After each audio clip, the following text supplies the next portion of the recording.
Oportunidades. Apoio cultural. Usina de Imagem. Boa noite, o programa Oportunidades está começando e hoje nós vamos falar sobre motivação. Motivação para inovar e para crescer. Você sabia que um profissional motivado, feliz, bem-humorado, ele consegue influenciar seu grupo, as pessoas com quem ele trabalha e com isso também influenciar nos resultados? E o contrário, o profissional desmotivado, mal-humorado, o que acontece? Aliás, o que é um profissional desmotivado e um profissional motivado? Nossos convidados já estão aqui, eles que vão responder essas e outras perguntas. Eu quero apresentar a primeira, Ana Paula Tongo. Ana Paula é especialista em gestão empresarial, avatar em PNL, né? Programação neurolinguística e, vamos dizer assim, identificadora de talentos e lideranças, executiva da Bitável Tecnologia. Tudo bom, Ana Paula? Tudo bem. Boa noite. Boa noite. Obrigado por ter vindo. Tá? Obrigado pelo convite, Guilherme. Ok, vamos motivar nossos telespectadores com esse assunto? Essa é a meta. Tá ok, muito obrigado. Eu apresento também o Peter Altoé Noronha. Ele é consultor empresarial, também um identificador de talentos e lideranças. Ele é psicólogo, mestre em administração, especializado em gestão de pessoas. Tudo bom? Tudo ótimo, Guilherme. Muito obrigado aí pelo convite novamente. Espero contribuir na discussão. Ok, muito obrigado também pela sua presença. E agora eu apresento o Bruno Félix. Ele é doutor em administração de empresas e em psicologia social, professor da FUCAP, coach em desenvolvimento humano e gestão estratégicas de pessoas, não é isso mesmo? Perfeito. Inclusive, antes de passar a palavra para o Bruno, eu quero só lembrar que o Bruno que sugeriu esse tema, né? Recentemente participei de uma palestra com o mesmo tema, eu, vamos dizer assim, roubei a ideia e estou trazendo aqui para os nossos telespectadores. Obrigado, Bruno, pela sua presença. Eu agradeço pelo convite, vamos compartilhar esse conteúdo, né? Ok, obrigado. O programa Oportunidades com esse tema está começando.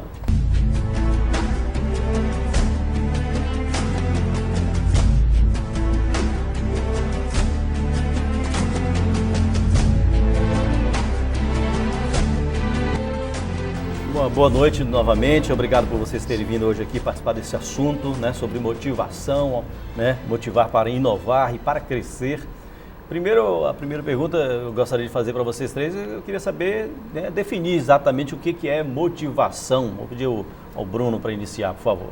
Vou começar falando o que não é motivação. Ótimo. É muito comum a gente ver nas palestras, em alguns livros, na abordagem de alguns profissionais, alguns líderes, a ideia de que motivação significa estar energizado, estar com energia, estar com desejo de fazer alguma coisa. Com isso, algumas empresas adotam um padrão emocional para tentar envolver o empregado com palestras, com dinâmicas que fazem com que a pessoa se sinta mais energizada. Na verdade, isso é um conceito importante, energização. Entretanto, a motivação nada mais é do que ter um motivo para agir, um motivo para ação. A diferença entre energização e a motivação é que a motivação frequentemente tem uma raiz mais intrínseca. Cada pessoa possui dentro de si já algumas coisas que a motivam a agir, por exemplo, a vontade de servir alguém, por exemplo, a necessidade de ter poder ou contribuir para uma realização de algo maior. Então, motivação tem a ver com isso, com elementos intrínsecos que nós temos dentro de nós que nós podemos satisfazer por meio do trabalho. Ok, Ana Paula, vamos ouvir você também, a questão da motivação, o que é, na sua opinião aí agora? Sim, a motivação para mim, Guilherme, e segundo alguns livros ou alguns conceitos que a gente lê, enfim, que tem acesso, a motivação é o que nos inspira, o que nos move, né? Que tem muito a ver com o propósito. Qual é o nosso propósito, né? E uma coisa que é importante já destacar, talvez eu esteja me adiantando, mas que ninguém motiva ninguém. A gente incentiva. Hoje eu estou aqui, eu posso te incentivar o Bruno, mas a motivação mesmo nasce de você, do Bruno, do Peter, porque é algo muito pessoal, vem do propósito. E eu acredito que a gente vai falar um pouquinho disso aqui também. Com certeza. Peter? Eu acredito que a motivação é sempre uma energia, eu falo que é uma energia interna que a gente tem e nos move para alcançar qualquer objetivo, seja ele do mais básico do nosso dia a dia até algo mais complexo, como um sonho pessoal, profissional, né? Então isso precisa ser constantemente alimentado, né? Seja pelo próprio indivíduo, seja pelas organizações ou pela sua liderança, por exemplo. A gente vai se estressar um pouco mais esse ponto. Vocês falaram na questão do propósito, né? Por que é importante ter? Eu vou até acrescentar mais um item aqui, o sonho. Isso também induz a motivação?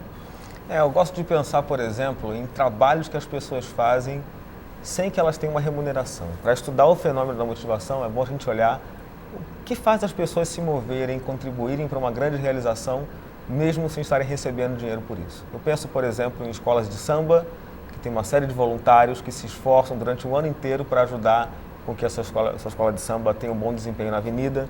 Eu olho para igrejas, por exemplo, que eu vejo pessoas se dedicando em eventos, se doando ali em razão de uma causa maior. Então, nesses casos, a gente nota que a pessoa vê um sentido naquele trabalho. Para a igreja, a pessoa vê uma realização pessoal, ela se vê contribuindo para um bem maior, para a sua religiosidade, para a sua espiritualidade. E no caso de uma escola de samba, por exemplo, a pessoa tem um sonho, uma identidade de fazer parte daquele grupo. Então, acredito que a gente pode aprender um bocado aí não com tem essas um pouco organizações. de idealismo também, a questão do sonho, idealismo. Quando a gente pega algumas organizações que têm trabalhado com motivação de uma maneira um pouco diferente, elas usam esse idealismo que move as pessoas a se realizarem por meio de organizações voluntárias, organizações religiosas, culturais, usam esse idealismo também para a organização. O fato do trabalho remunerado estar associado a salário não significa que a gente pode dispensar essa questão do idealismo. As pessoas hoje, elas buscam no trabalho, sim, conquistar um meio para poder sobreviver, mas também elas cada vez mais criam seus laços culturais, laços de amizade com pessoas do trabalho. Então é lá no trabalho que pessoas hoje em dia vão buscar também meios para poder satisfazer necessidades individuais, por exemplo, de idealismo com relação à realização a coisas na vida. Então, mas por que o dinheiro, a remuneração, né, em dinheiro, porque existem outros tipos de remuneração, né, o reconhecimento, por exemplo, é uma forma de remunerar uma pessoa. Por que o dinheiro é tão importante para algumas pessoas? Acha que, vou pedir para vocês dois também entrarem nessa conversa, muita gente acha que o dinheiro que motiva, somente o dinheiro que motiva.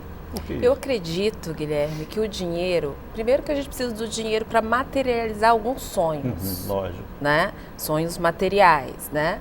E então o dinheiro é a tangibilização, eu acredito, da nossa motivação. É como se fosse uma recompensa mesmo. Existem as recompensas intangíveis, que eu acredito, tá? Estou aqui no meio de dois especialistas, mas a motivação intangível é tangível e o dinheiro é uma forma de tangibilizar. Só que o dinheiro por si só não sustenta, que tem a ver com o que você falou anteriormente, o propósito, que é causa, o porquê. Porque chega uma hora que você pode estar ganhando 40 mil reais por mês. Mas se você não tem um propósito fundamentado por trás, no dia que a fonte secar, se acontecer uma crise, um imprevisto. E as necessidades também aumentam das pessoas, né? A gente ganha um patamar de salário, você vai comprando mais coisas, vai só aumentando as suas necessidades, né? Sim, existem pessoas que ganham 20, 30 mil reais por mês e são endividadas. Né? Então, qual é o propósito real de estar usando aquele dinheiro? Então, é importante fazer essa reflexão. Eu acredito que o dinheiro é uma recompensa, né? Para a gente tangibilizar alguns sonhos, algumas realizações que a gente deseja. Sem dúvida, né? Essa questão da remuneração e reconhecimento financeiro, ele está na base aí da pirâmide, né? A gente precisa atender necessidades básicas e é exatamente por meio dele que a gente vai conseguir isso. O que a gente percebe na prática de consultoria, por exemplo, por que faz com que alguns profissionais muito bem remunerados queiram ouvir outras oportunidades ou avaliar outras possibilidades. E quando você vai investigar isso, muitas vezes é porque ele não se sente mais ou aprendendo naquela função ou mesmo agregando valor como pessoa, como cidadão. Ou seja, a questão do legado, ela se esvazia um pouco. Então, eu percebo muito na prática de consultoria uma necessidade de cada vez mais um balanço dentro desse processo. Eu quero ser bem remunerado, é óbvio, todo mundo quer isso, né, por meio de, incentivos objetivos, mas cada vez mais eu sinto, e as pesquisas também mostram muito isso, a necessidade de um balanço desse processo, ou seja, questões objetivas e também subjetivas, que é exatamente que marca que eu vou deixar. Nesse trabalho, eu consigo fazer uma diferença, por mais operacional que seja o trabalho, né? Esse é o grande desafio hoje de todo líder e de todas as organizações, encontrar esse balanço dentro desse processo. Eu vou entrar nessa questão do trabalho também, né? Inclusive o trabalho inovador, o trabalho rotineiro, né? Que às vezes não necessita muita inovação, depois vocês vão me dizer se eu estou falando besteira ou não, mas eu queria situar aqui a questão dos jovens hoje que estão preparando-se para um vestibular, né? Escolhendo seu futuro, sua profissão futura. Muitos escolhem porque aquela profissão, né, de acordo com as pesquisas que eles fizeram, vão dar uma remuneração melhor no futuro. Outros fazem pela paixão, né, da profissão, às vezes não remunera tão bem, né, mas faz pela paixão. Como é que vocês avaliam essa situação hoje desses jovens, né, na questão da motivação? Qual o risco de escolher profissão dessa forma? Eu entendo que prazer e remuneração formam um paradoxo. De um lado você tem remuneração, longo prazo, estabilidade financeira, minha família. Do outro lado você tem o prazer no trabalho, o hoje, o viver de maneira mais plena. E as pessoas lidam com esse paradoxo de forma diferente. Tem pessoas que escolhem, durante um tempo eu vou atender a um polo do paradoxo, geralmente começam pelo lado financeiro, para depois usar esse ganho de carreira para poder financiar o outro lado. Então, depois de um certo tempo, eu faço meu pé de meia, compro meu apartamento, meu carro, agora sim, me sinto à vontade para fazer aquilo que eu gosto.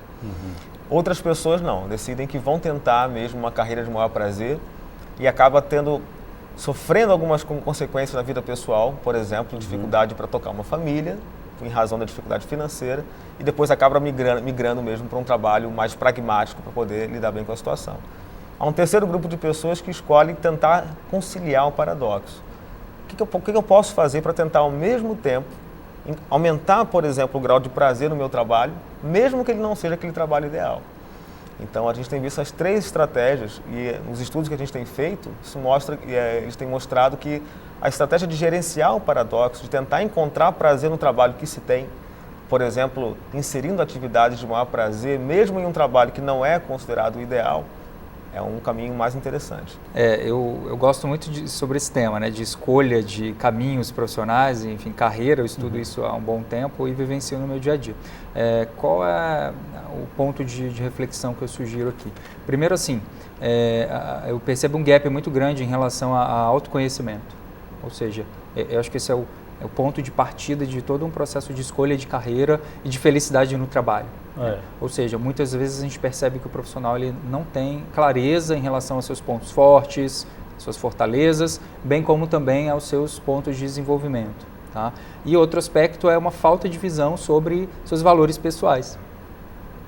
Ou seja, se eu tenho um valor que me move, por exemplo, que é a segurança, como que às vezes eu posso trabalhar numa empresa que é uma consultoria super empreendedora, que as coisas não têm tanta segurança no meu dia a dia, enfim.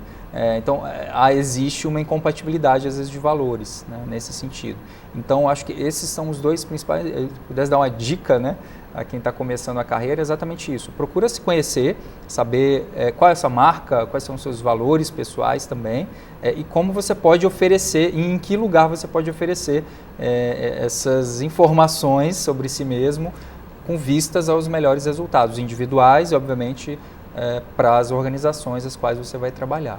Essa questão do autoconhecimento, Ana Paula, a gente até comentou num programa anterior que vocês participaram aqui, é importante, então, a pessoa se autoconhecer, né, vamos dizer assim, para tomar decisões. Sim, você se conhecer é importante porque você você precisa se relacionar com você. Às vezes a gente se esquece de se relacionar com a gente mesmo, né? Então, descobrir o que nos agrada, o que nos chateia é muito importante. Inclusive, com a fala do Peter, me recordou o quê? Quando eu estava na época da faculdade, teve um senhor que eu conheci que ele falou que ele adequou o currículo dele. E eu segui esse conselho dele para mim, sabia? Tanto é que... Adequou como, assim? Ele fez uma faculdade convencional, mas ainda na juventude, ele percebeu, se auto-percebeu no que realmente movia ele, né? Quais outras coisas que ele tinha interesse? Porque ele é uma pessoa multitarefas. Então, ele adequou o currículo dele. Ele fazia faculdade tradicional e frequentava algumas aulas especiais. E, particularmente, eu fiz isso, sabia, Guilherme? Eu tenho minha graduação de turismo, sou especialista em engenharia de produção, gestão de negócios. Frequentei aulas como aluna especial em turmas de ciência da computação.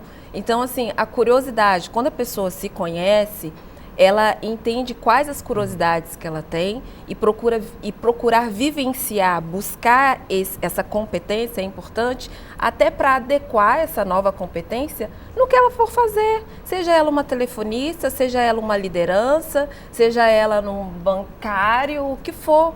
Porque aí ela vai dentro daquela... Se for um garçom, uma garçonete, dentro da habilidade de garçonete, se ela gosta de, por exemplo, de artesanato, por exemplo, mesmo ela sendo uma garçonete, naquele ambiente que ela estiver servindo, ela vai ter pessoas que ela vai conversar, seja o chefe, seja o pessoal da cozinha, que ela pode deixar claro que ela tem essa habilidade a mais. E, de repente, daí pode surgir uma nova oportunidade ou uma arrumação de prato diferente, arrumação da bandeja diferenciada. Então, eu entendo que isso, quando a gente se autoconhece, você aprende a colocar a sua competência, as suas habilidades a serviço, à disposição, que é muito importante. Não adianta você ter uma habilidade, se autoconhecer e levar para o caixão, né? Você tem que colocar isso a serviço. Mas aí tem que ter uma figura troca. muito importante aí, que a gente pode deixar para o próximo bloco, que já estão me pedindo um intervalo, a figura do líder, né? De perceber esses talentos e trabalhar nas pessoas cada talento, né? De, inclusive, dar autonomia para a pessoa criar, né? Que a gente já está falando aqui da inovação, né? Motivar-se para inovar. Vamos fazer essa discussão no próximo bloco, já estão me pedindo intervalo. Daqui a pouco a gente volta. Até já.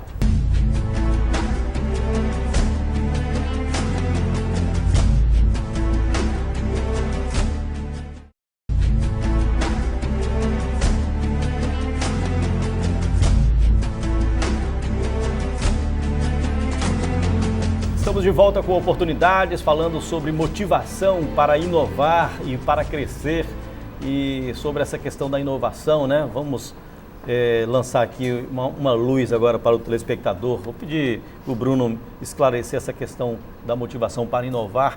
A gente pode inovar em qualquer setor do trabalho, até mesmo trabalhos repetitivos, os corriqueiros, aqueles considerados rotineiros também, Bruno? Há trabalhos que naturalmente eles demandam maior inovação. Por exemplo, como trabalho na área de serviço, na área de tecnologia, empresas como Facebook, Google, naturalmente você está numa atividade que demanda inovação. O tempo O tempo inteiro. Mas vamos imaginar que eu trabalho numa indústria, numa siderúrgica, por exemplo. Aí fala, mas espera aí, meu produto está definido, os padrões técnicos para a produção daquele produto está finalizado já, eu só preciso reproduzir. Na verdade, não. Existem inovações de processo. No processo de fabricação daquele produto, por exemplo, eu posso buscar fazer inovações que vão me ajudar, por exemplo, a diminuir o tempo de produção, que vão me ajudar a diminuir o custo de produção, aumentar a qualidade. Então, a inovação ela pode acontecer, inclusive, em atividades que envolvem repetição. Né? Inclusive, aquelas que são mais básicas também tem espaço para inovação. Mas no processo. Mas no processo. É mais difícil você, por exemplo, numa indústria, ter inovação de produto no nível, por exemplo, dos operários. É muito mais complicado. Há pessoas que, em geral, vão pensar mais nas inovações. Estão designadas em níveis hierárquicos superiores. Enquanto em organizações na área de serviço, tecnologia, por exemplo, é mais comum que a inovação esteja mais disseminada pela organização. Tá? A pessoa fica mais, vamos dizer assim, mais restrita, então, ao trabalho, que não exige tanta inovação? Ela não consegue mudar? Há organizações que são mais verticais. Você faz um investimento em um maquinário muito grande. Eu comprei essa máquina que me custou alguns milhões de dólares, por exemplo, e aí eu vou contratar pessoas para operarem aquela máquina. Aí alguém levanta a mão e fala, pô, tem uma ideia, a gente podia comprar uma outra máquina, né? Seria interessante, mas agora a gente já comprou essa máquina, a gente tem que produzir dessa forma. Agora, qual que é o espaço para inovação? O espaço para inovação agora pode ser falar, olha, nessa máquina aqui, se a gente alterar um pouquinho a velocidade dessa esteira aqui, por exemplo, a gente consegue talvez, sem perder qualidade, diminuir um pouquinho o nosso custo. Então, ainda há espaço para inovação nesses casos. Mas é uma inovação mais no como aquele produto é feito e menos aquilo que eu ofereço de fato para o meu cliente. Quando você fala que a gente já comprou uma máquina, a máquina é cara, né? Talvez dentro que eu trabalho com gestão de projetos também, né? Dentro da gestão de projetos existe a área de conhecimento de aquisição. E às vezes você adquirir um produto é tão caro que você precisa de um projeto para adquirir ele, né? Então, se você envolver as pessoas para levantar as necessidades, tanto do alto, tanto do cliente, e até o que o operário enxerga, o operário vai estar tendo a oportunidade de contribuir para a inovação daquela empresa, né? Então, eu acredito que o operário pode contribuir nesse sentido também. Seja, quem usa o maquinário, quem está efetivamente trabalhando com ele o dia a dia, ele tem que opinar também para saber o que é melhor. Ele tem muito a contribuir. Então, é importante o líder perguntar a essa pessoa. E tem um ponto-chave aí que é o seguinte, a cultura. Qual é a cultura organizacional? Ela estimula, ela permite, né? Ela abre espaço para a inovação? Esse é o grande ponto. Então, para os empresários, enfim, para os líderes aí que estão ouvindo a gente, acho que esse é um primeiro ponto de partida. Se eu estou numa cultura que estimula a inovação, que estratégias, que táticas eu posso fazer no meu dia a dia, respeitando a realidade daquela empresa, daquele grupo. Então, às vezes, eu não trabalho diretamente focado em inovação, de gerar um produto novo, um serviço novo, uma solução nova para o meu cliente, como eu posso trazer isso para a minha realidade do meu negócio e trazer uma otimização de processo, fazer mais com menos, em menos tempo, ganhar agilidade, por exemplo. E o papel dentro desse processo geralmente é do líder. Né? Ele, por meio de perguntas, de questionamentos e de estímulo principalmente, porque também não adianta vamos inovar e quando vem uma ideia que não funciona, você veta ou chacota aquela ideia ou aquela pessoa. Ou seja, uma pessoa vem com uma sugestão nova, mesmo que não se encaixe dentro do processo da empresa, ela tem que ser bem acatada ou bem vista, mas não executada. Essa questão de executar ou não, acho que é outro ponto, mas assim, você ouvir, avaliar e deixar que a pessoa, inclusive, verifique a viabilidade daquilo, já é algum ponto. O fato de você acolher uma ideia inovadora, deixar com que aquela pessoa, aquele profissional busque investigar e a aplicabilidade dela na organização já é um ponto de partida para esse processo. Né?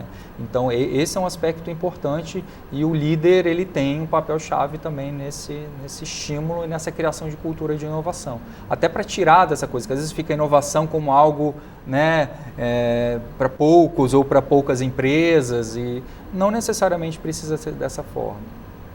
A crítica, eu fiz essa pergunta, vou até pedir o Bruno para me ajudar aqui. A crítica nesse momento de uma ideia, né, uma sugestão de uma inovação, define a pessoa se ela vai continuar inovando ou dando sugestão ou não, Bruno? É perigosa uma crítica? Bom, as pessoas têm que estar abertas a escutarem um feedback com relação à sua ideia. Algumas vão ser implementadas e outras não. Agora, por exemplo, se eu falo, eu quero que vocês deem ideias porque aqui a gente tem um espaço para inovação. Fique à vontade. Eu tenho uma ideia.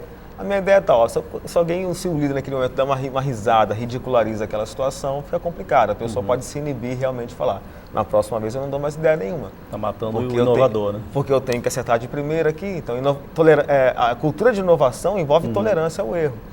Então, você pega, por exemplo, eu fui dar uma palestra numa grande indústria aqui no Espírito Santo, era um evento de final de ano, e eles relataram que houve 17 mil sugestões de empregados implementadas naquele ano. Eles tinham tudo documentado lá, tinha um processo pelo qual as pessoas vão lá e sugerem inovações, 17 mil processos numa indústria, sendo que o produto final apresentado para os clientes daquela indústria é o mesmo. Foram sugestões de processos feitas por operários, supervisores, gerentes. Né? Então as pessoas perceberam que, olha, eu posso até dar uma sugestão e ela não ser acatada, mas existe uma cultura, uma estrutura para que as ideias que eles julguem como sendo interessantes, sejam aprovadas. A pessoa começa a olhar os precedentes. Essa pessoa aqui do meu lado deu uma ideia e foi aprovada, foi implementada. Aquele outro ali deu uma outra ideia, essa não foi aprovada. É possível que a minha ideia seja aprovada, seja implementada ou não, mas existe um espaço para que isso seja colocado e a minha ideia pode ser boa ou não e isso não vai ter nenhuma consequência para a minha imagem de forma negativa se a minha ideia não foi excelente de primeira, vamos colocar assim. Vocês falaram de, só fazer mais uma pergunta, Ana Paula, vocês falaram de compra de máquina para o processo, eu vou falar de processo aqui. Vamos imaginar um diretor, um líder lá, persistindo no processo e não está dando certo. Essa persistência é uma teimosia para a inovação não continuar? O que vocês acham? Existe uma linha muito tênue entre teimosia e persistência, né, Guilherme? Então, por isso que é importante, antes de levar para a linha de produção, validar faz um protótipo, faz um protótipo, eu vou fazer tal inovação. Antes de colocar para aquela inovação acontecer para valer, imagina que dentro da sua empresa tem um laboratório e faz alguns testes com aquela inovação, com alguns clientes, com alguns fornecedores, com uma área específica, para ver se aquela inovação realmente vai funcionar. Isso é muito importante.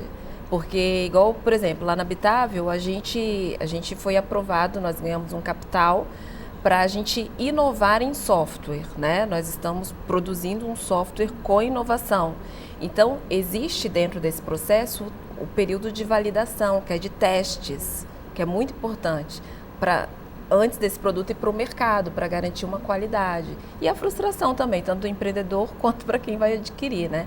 E uma coisa que eu quero colocar sobre a questão, às vezes é muito simples a gente pegar as ideias, Guilherme. Igual existem alguns relatos de Ford, que ele incentivava muito os funcionários dele a dar ideias. E às vezes os funcionários iam lá, achando que tinha uma ideia mirabolante, o Ford ouvia com muito entusiasmo, que bacana, me deixa a sua ideia aqui, vou ler com cuidado. E às vezes quando aquele funcionário saía, ele pegava aquela ideia e jogava no lixo, muitas vezes. Mas por que essa postura dele? Não é que ele estava enganando o funcionário dele, não, gente. Era para o funcionário dele continuar motivado a trazer novas ideias. Que às vezes contrário, ele sairia desmotivado, né? Lógico. Então isso há tanto tempo atrás, mas já ele tinha essa habilidade de manter a motivação das pessoas. O que eu percebo também, assim, às vezes quando a gente fala inovação, parece que tem que ser algo dado pela empresa, né? Ou seja, vamos a partir de agora inovar, vamos criar um processo, criar uma cultura, uma realidade para isso. Hoje existe o conceito de empreendedorismo corporativo, né? Que é o quê? O indivíduo ter uma postura de empreendedor dentro do seu ambiente de trabalho, não necessariamente sendo um empreendedor ou um empresário. Ou seja, ele, por ter uma visão, né, uma postura de dono, independente da função, se é mais simples, operacional ou mais estratégica, ele pode sim identificar uma oportunidade, propor a ideia, fazer um teste em uma área piloto e aí validar os efeitos disso no resultado daquele processo, ou seja, de como reduzir a reclamação de clientes, por exemplo, né? Ou como reduzir falhas numa determinada produção de uma peça. Então, isso é importante a gente parar para pensar, não esperar, às vezes, um estímulo à inovação. Por que não a gente tomar a postura de chegar, ser proativo exatamente e propor algo novo? É autonomia, né? A gente falou muito na sua palestra lá, a questão da autonomia, né? Isso é muito interessante, porque assim, do mesmo jeito que tem nós sermos protagonistas no processo de inovação, tanto do funcionário, no sentido de ter atitude para inovar, que é a empregabilidade, né? Aquele funcionário que agrega valor. A gente também ter o conceito claro da empresabilidade, a empresa que agrega valor para o funcionário. Engraçado que ontem eu estava conversando com os meus funcionários e eu falei assim, não, se for necessário você me demite. Falei para o meu funcionário. O funcionário precisa ter o hábito também de demitir o chefe, porque para mim, particularmente, é importante, porque isso vai me motivar a ter uma empresa mais competitiva, mais atuante no mercado. Porque hoje a gente não compete só com o local, a gente compete com empresas do mundo. Então é importante a gente ter essa clareza. Dizem que muita gente, quando sai de uma empresa, ele se demite não da empresa, mas se demite dos seus chefes, né? Também, verdade. Vamos fazer mais um intervalo, daqui a pouco a gente volta com oportunidades. Até já.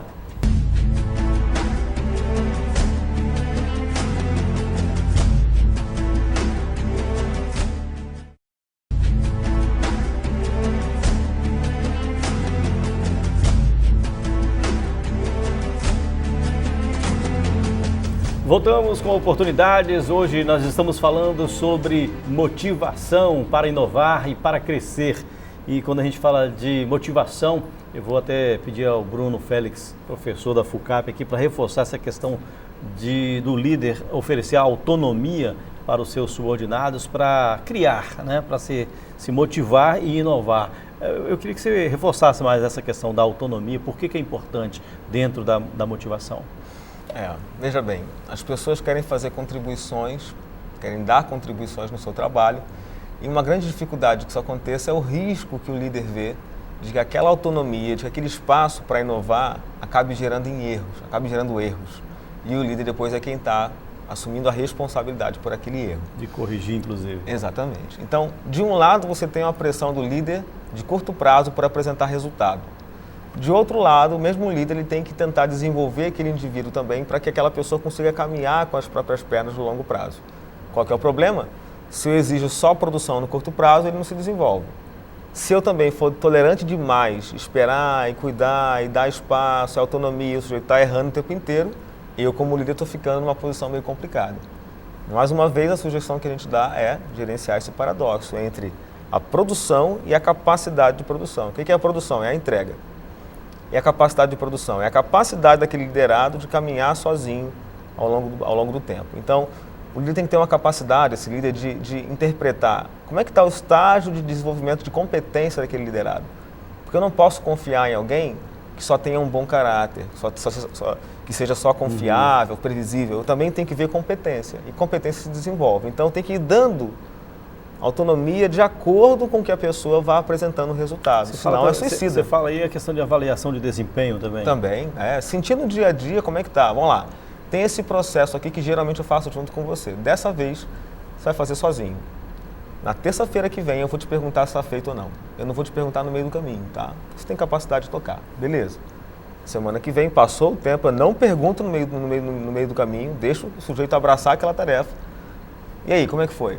Não consegui. Bom, peguei um feedback com relação àquele sujeito. Talvez não seja pronto para novos passos ainda. E aí é uma questão de falar, ser sincero, ser aberto ali. Agora, se caminhou muito bem, ok, o processo foi feito. Eu posso, na próxima semana, eu posso tentar testá-lo, dar autonomia para alguma coisa maior. Eu já me surpreendi muito, Guilherme, com liderados que eu tive na minha carreira, que eu imaginava que eu tinha que ficar o tempo inteiro. Eu falei, não, eu vou experimentar nesse caso, correr algum risco calculado, vou deixar ele tentar fazer sozinho. E eu vi pessoas que foram se desenvolvendo e me superaram completamente. Essa autonomia, Pedro, a gente pode dizer que é a formação de líderes, no caso, então, né? Tem, a cultura... Líder formando líderes. Sim, o líder aí tem um papel forte, né? Eu queria, antes de falar sobre o papel da liderança, eu queria complementar um ponto que, enquanto o Bruno falava, eu lembrei. O que está por trás, né, dessa questão da autonomia e do engajamento? O ser humano, ele precisa se sentir aceito, reconhecido. Isso qualquer ser humano, isso é a máxima, né? Ou seja, a gente busca isso na nossa vida pessoal, na nossa vida profissional. Vive em grupo, né? Viver em grupo, enfim, ser reconhecido. Então, a partir do momento que um chefe olha para você, como o Bruno falou, te propõe um desafio dentro da realidade das suas competências, da sua senioridade, ok? Estamos entendendo que isso está em consideração. Qual a leitura que nós, como seres humanos, a gente vai fazer, né? Poxa, eu fui visto, né? Ele está confiando em mim. Ele vê algo além do óbvio na minha capacidade, no meu potencial. E aí aquela questão que eu falei no início, né? Da chama, da motivação. Isso... E aí, mais uma vez, né, não passa pela questão, vou aumentar ou não o seu salário. Não é isso. A partir do momento, às vezes a gente esquece no dia a dia, né, de lembrar que as pessoas querem ser reconhecidas de formas, às vezes, subjetivas. E é simples assim. O fato de você ter uma escuta ativa, de você chamar para um feedback, de você agradecer em público uma iniciativa que ela teve e agregou valor na empresa. Ou seja, edificar uma atitude ou uma pessoa, né? Exatamente. Há pessoas que chamam esse processo de uma profecia autorrealizável. Por exemplo, se eu começar a falar que vai faltar carne em Vitória, o que vai começar a acontecer? O boato vai se espalhar, Todo mundo vai comprar carne em Vitória para se prevenir em relação a esse momento de escassez de carne, e vai acontecer o quê? Vai faltar carne em Vitória. De tanto acreditar e defender uma ideia, aquilo acaba acontecendo. Esse princípio também se faz valer na liderança. Se eu tratar o sujeito como preguiçoso, indolente, alguém que não é capaz de ter autonomia, a tendência é que ele comece a me responder da mesma forma. Então, fazer esse processo calculado de tratar a pessoa como competente, como alguém que é capaz de lidar com essas questões, de maneira calculada, gradual, medida, é um caminho interessante para desenvolver pessoas. Se não enaltece demais a pessoa, né? Ou é como no futebol, por exemplo, você colocar um menino de 17 anos numa final de campeonato para resolver o problema, né? É arriscado, queima o próprio menino. Né? Então tem que tomar cuidado, tem que ser gradual mesmo. Ana Paula, vamos falar dessa questão, dessa motivação medida aí, dessa edificação na medida, né? É o equilíbrio, né? Tanto, isso eu acredito que é responsabilidade do líder, do cuidado para com ele mesmo, para com a organização que ele atua, e o respeito e o cuidado para com o funcionário, né? O funcionário ele está diante de um desafio, então é importante você dar um tempo para ele ter condições de se expandir naquele desafio, né? E sentindo mesmo, a busca do equilíbrio é desafiador, mas é importante, não pode acomodar, porque todo mundo sai da zona de conforto quando dá um desafio para alguém com equilíbrio, tanto o líder quanto liderada, a organização, a insegurança bate, é normal, mas aí dando de pouco a pouco, depois flui, aí expande, aí vem um outro desafio maior. E isso é muito importante, né? Assim, na prática de RH, o que a gente orienta às vezes os gestores? Eles eu preciso motivar, vou dar um desafio, mas assim, será que aquele liderado está preparado para isso? Eles têm habilidades e competências? Ele quer? Esse é um ponto. Às vezes também a gente tem que contextualizar aqui a nossa discussão nesse aspecto. Por quê? Às vezes eu tenho uma boa intenção de querer motivar e eu vou simplesmente desmotivar aquela pessoa por não ter ficado atento a esses requisitos básicos também da motivação, né? De saber se a pessoa quer, se ela tem condição, né? Se ela tem as habilidades, as competências necessárias para aquilo. É a mesma coisa, é um bom vendedor, você vai lá e coloca para assumir uma gerência nacional ou regional de vendas. E aí ele para de produzir, para de entregar, né? Ou seja, ele foi desmotivado, ele recebeu um objetivo que estava abaixo das possibilidades, e você das perdeu um bom vendedor, né? E perdeu um bom profissional. Então, assim, esse cuidado é muito importante quando se fala em motivação, né? Qual é o grau de motivação que eu também vou oferecer? Então, as dicas são essas, né? Atentar para as habilidades, as competências e a própria vontade daquele profissional em participar desse processo. Eu citei no início do programa a questão do profissional motivado, bem-humorado, e citei o inverso também, o profissional mal-humorado, desmotivado. Por que eu posso estar enganado também, mas eu imagino assim, eu vejo pelo senso comum, o mau humor, a coisa negativa influencia muito mais ou afeta muito mais o grupo do que as coisas positivas, ou eu estou enganado? Tem-se uma noção de que é muito mais fácil você desarrumar uma casa do que você arrumar uma casa. Me dá um dia inteiro que eu faço uma faxina e arrumo uma casa. Agora me dá 5 minutos e eu bagunço a casa como um todo. Então, o bom humor, ele é esperado já. Então, imagina-se que as pessoas têm uma atitude positiva, uma atitude tolerante, uma atitude agradável em relação aos demais. Então, acaba que quando a gente tem uma interação com outra pessoa no trabalho e essa interação é bem-humorada, é descontraída, a gente não percebe tanto. A não ser que a pessoa seja bastante humorada e às vezes isso pode até causar uma impressão negativa por mostrar uma certa irreverência exagerada no trabalho. Agora, quando a pessoa está mal-humorada, essa pessoa está agindo contra a corrente, ela está fora daquilo que é esperado do comportamento. E então ela tem uma capacidade muito maior de causar um estrago do que aquela pessoa que tem uma atitude mais positiva, que tem um humor satisfatório, de causar um benefício para a organização. Faz sentido o que você falou.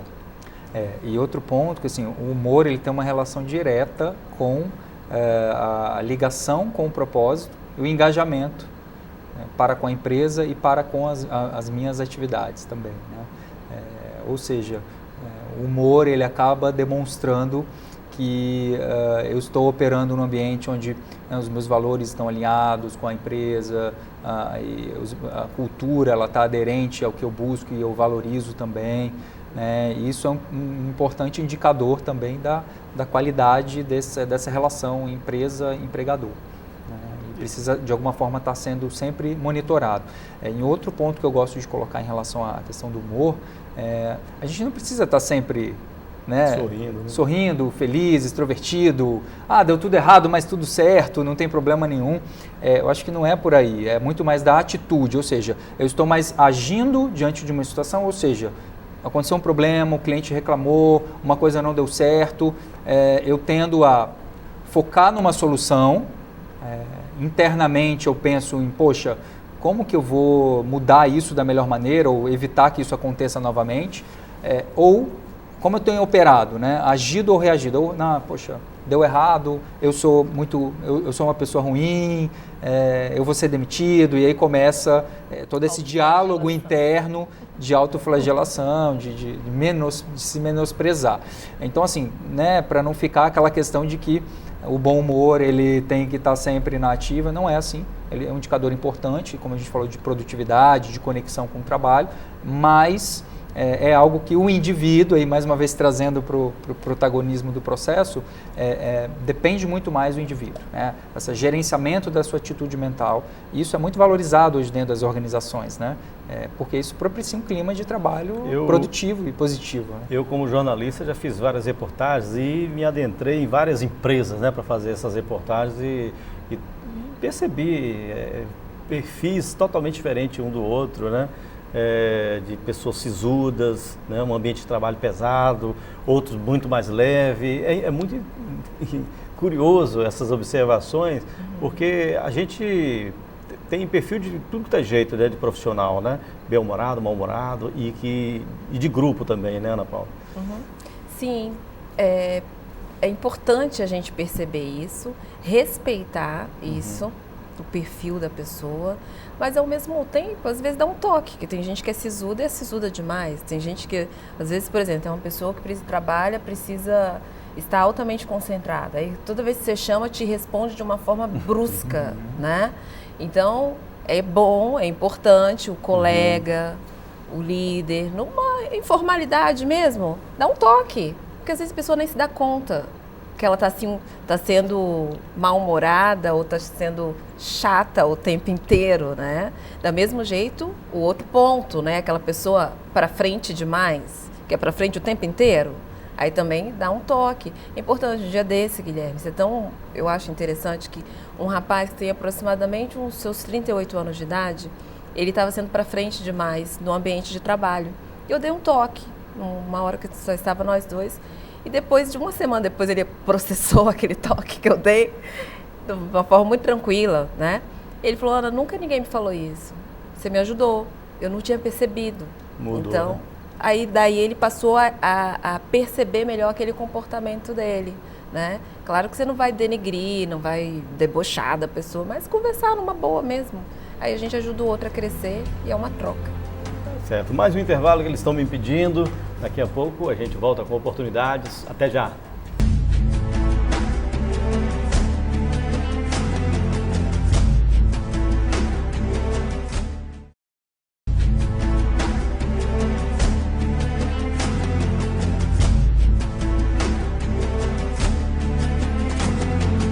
Motivação para inovar e para crescer é o tema de hoje desse programa e esse é o último bloco.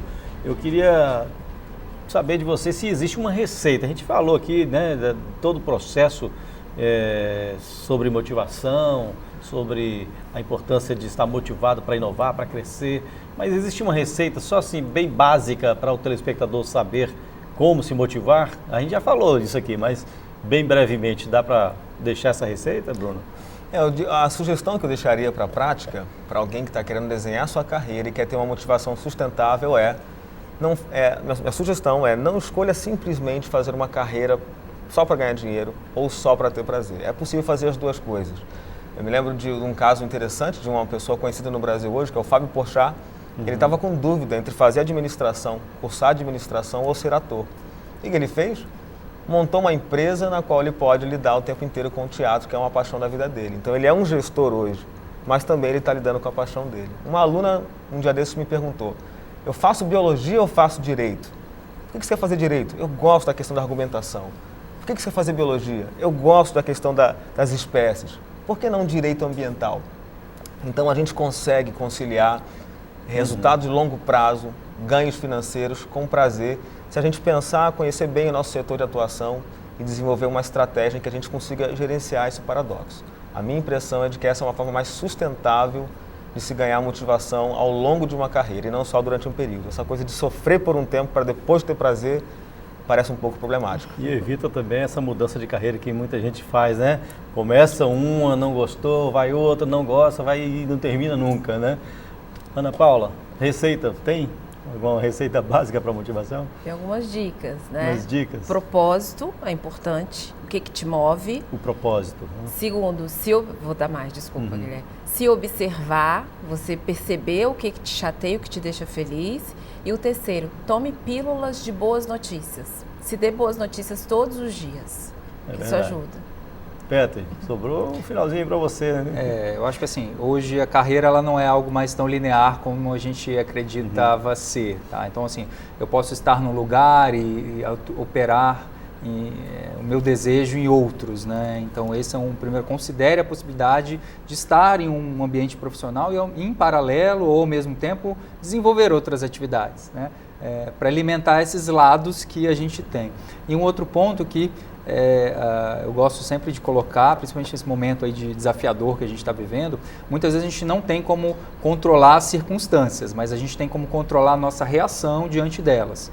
E aí cabe a cada um fazer esse exercício, né, de se ponderar e olhar sempre, tirar um aprendizado, ou se, por exemplo, se você foi desligado ou demitido, o que eu deixei de fazer ou o que poderia ter feito diferente para evitar essa situação, caso ela seja possível.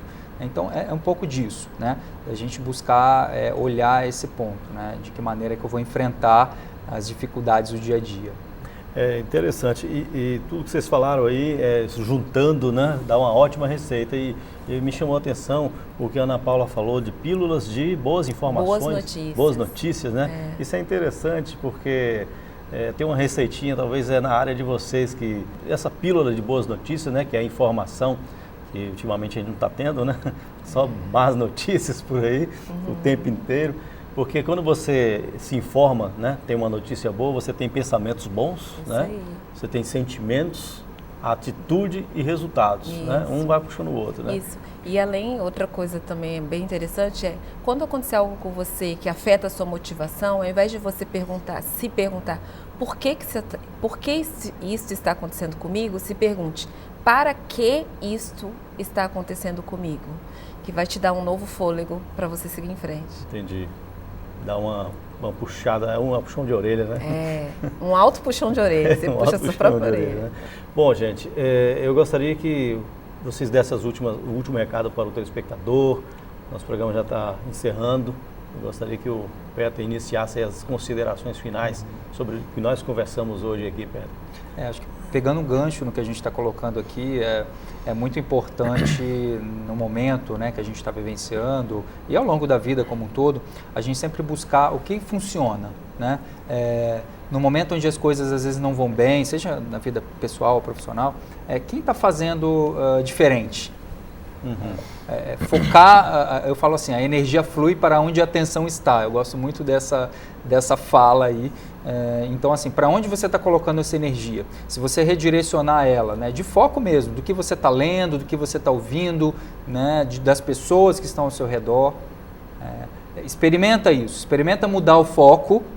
Né, não estou falando de deixar de ver a realidade, eu não acredito nisso, não é por aí, mas experimente focar no que interessa, em pessoas que estão fazendo algo diferente, que estão dando a volta por cima, que estão conseguindo criar no momento de adversidade, e você pode se surpreender com a atmosfera interna que você vai criar e automaticamente com a realidade que você vai projetar externamente também. Ou seja, se afaste de pessoas negativas, né? Às vezes não dá para se afastar, né, Guilherme? Mas a gente pode monitorar, evitar, gerenciar, né? não se deixar dominar.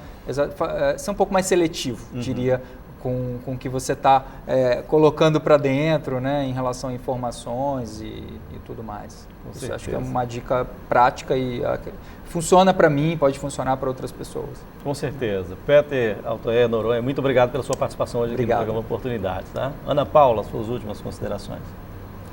Nossa, gente, o que você pode fazer para se automotivar? Busca o que te inspira, o que te move, o que faz, sabe? Um dos exercícios que eu gosto é relembrar quando eu era criança quais eram os meus sonhos. É uma forma de revitalizar nossos sonhos. E busca um plano de vida. Claro que a gente não tem controle das coisas, mas busque traçar, assim, se imagina com 80, 90, 70 anos e o que você busca nessa jornada, né? Se você tem a meta de viver até 80 anos e se você está nos seus 20, nos seus 30, o que você tem nos 30 anos, o que você tem nos próximos 50 anos, o que você vai fazer? Porque a tendência é a gente viver mais. Então, busca o que te move e busca o equilíbrio para alcançar isso. E vai em frente. Vamos criar sonhos, né? E quando alcançar, ou seja, concretizar um sonho, cria outro, né? Sempre assim, né? Sempre. Para se motivar sempre. Sempre. Ana Paula Tongo, muito obrigado também pela sua participação hoje aqui no programa Oportunidades, tá? Bruno, Félix, suas últimas considerações agora, por favor. Eu sugeriria que as pessoas olhassem para dentro mesmo, identificassem quais são aqueles momentos que eu gostaria no meu trabalho que se eternizassem. Por exemplo, minha esposa, de vez em quando, a gente está junto num final de semana, um momento muito bom, ela fala assim comigo: congela. Essa palavra congela é assim, eu gostaria que esse momento fosse eterno, significa que o momento está sendo muito bom. Minha pergunta é, que momento da sua carreira, que ao trabalhar você pensou, congela, eu queria ficar nesse momento eternamente. Esse momento que você gostaria de gastar bastante tempo nele, de curtir aquele momento por mais tempo, talvez diga muito a respeito do que te satisfaz na carreira. E aí vale a pena a gente buscar ter mais desses momentos na nossa carreira, buscar desenhar a nossa trajetória de maneira a vivenciar. Não tem que ser nada absurdo, completamente diferente. Não, às vezes é na nossa rotina mesmo. Encontrar o prazer de trabalhar. A gente passa muito tempo no trabalho, não pode ser simplesmente uma atividade de sofrimento. Não reclame tanto, né? Muito tempo no mesmo ambiente, né? E você reclamando, as coisas só vão ficando pior, né? Tente melhorar sempre, se motivar sempre. Todas essas dicas dadas aqui pelos nossos entrevistados, né? Bruno, Félix, muito obrigado também, tá? Pela sua participação hoje aqui. Eu agradeço vocês três pelas explanações, pelos recados aí para os nossos telespectadores. Agradeço também sua audiência, telespectador. O programa Oportunidades hoje fica por aqui. Semana que vem a gente volta com outro tema. Até lá!